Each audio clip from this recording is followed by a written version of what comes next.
Good afternoon, class. Today we will start a new chapter that is Unbreakable. It is an autobiography of Mary Kom. So let's begin. At the Olympics, July 2012, I was on a flight to London. For years, I had dreamt of this moment. For months, I had thought of nothing else.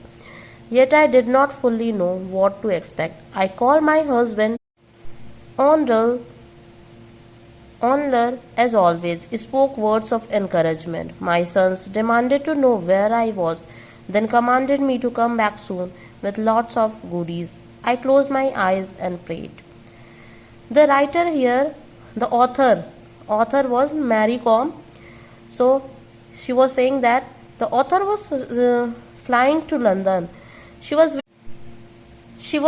waiting for this moment from several months. She did not think of anything else since these months. She did not know what to do, what to be told. She called her husband and son. Onrel was her husband, as he always makes her more determined. Her son asked where she was going, and when she will return, she will bring lot of things. When she will return, she will bring lot of things for him. She closed her eyes and prayed to God for all wellness. As the plane took off, I thought of Ringpa and Nai. They might not understand what it was all about now, but when they grew up, they would know why their mother was missing in action so often in their childhood years. As the plane got off in air, she thought of Ringpa and Nai as they were two small children of her to understand what their mother was doing and what was going on.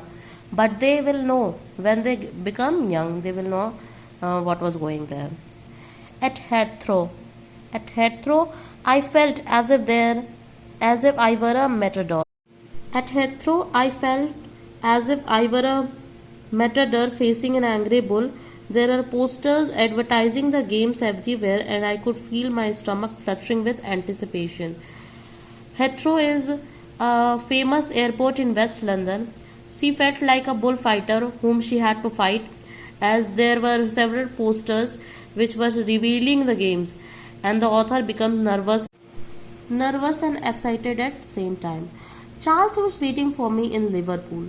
It was a relief to see his familiar face. We had planned on reaching early so that I could acclimatize to the British climate. While I was training, the local kids would often come to watch me. I felt buoyed by their excitement. Charles was like Arthur's father, waiting for her in a Liverpool, a place in London. She felt so relaxed after seeing him, as he was the only one she knew. They planned to reach early to get adjusted to the atmosphere or ambience of the London. While she was practicing, the children of the place come to watch her training. As the children were excited, she felt confident. Charles arranged a form of trainer